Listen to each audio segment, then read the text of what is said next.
10 ఏళ్లు అధికారంలో ఉన్న బీఆర్ఎస్ స్కీముల పేరుతో స్కాములు చేసి వేల కోట్లు దోచుకుందని మాజీ ఎమ్మెల్యే మైనంపల్లి హనుమంతరావు ఆరోపించారు. కాళేశ్వరం నుంచి కార్ల వరకు అన్నింటిలో స్కాములకు పాల్పడ్డారని విమర్శలు ఎక్కుపెట్టారు. స్థానిక ఎన్నికల్లో కాంగ్రెస్ హవా చూసి బీఆర్ఎస్ కు గుండెపోటు వస్తుందన్నారు. ఎన్నికల్లో తాము ఇచ్చిన హామీలను ఖచ్చితంగా అమలు చేసి తీరుతామని మైనంపల్లి హనుమంతరావు చెప్పారు. రాష్ట్రమంతా కూడా కాంగ్రెస్ హవా నడుస్తుందని చెప్పి కూడా ఈ సందర్భంగా తెలియజేస్తా ఉన్నాను. మరి ఎక్కడ చూసినా కూడా కాంగ్రెస్ కాంగ్రెస్ అంటా ఉన్నారు.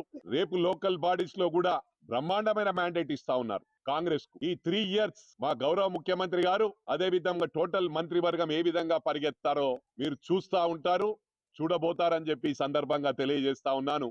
ఎందుకంటే మీరు మాకు 2 సంవత్సరాల నుంచి కూడా ఫస్ట్ డే నుంచి కూడా డిస్టర్బింగే ప్రారంభించారు. ఆ డిస్టర్బ్ చేయడం మానుకోండి, ఇంకా వేగంగా పరిగెత్తాము, వేగంగా అన్ని పథకాలు కూడా పూర్తి చేస్తామని చెప్పి కూడా ఈ సందర్భంగా తెలియజేస్తా ఉన్నాం. 10 సంవత్సరాల్లో రేషన్ కార్డులు ఇచ్చిన పాపాన బోలే. అవి అందరికి కూడా తెలుసు. మీరు ఏది మీడియా ముందు మాట్లాడినా కూడా ప్రజలు ప్రాక్టికల్ గా చూస్తా ఉన్నారు. మేము వచ్చిన తర్వాత బ్రహ్మాండంగా రేషన్ కార్డులు ఇవ్వడం జరిగింది.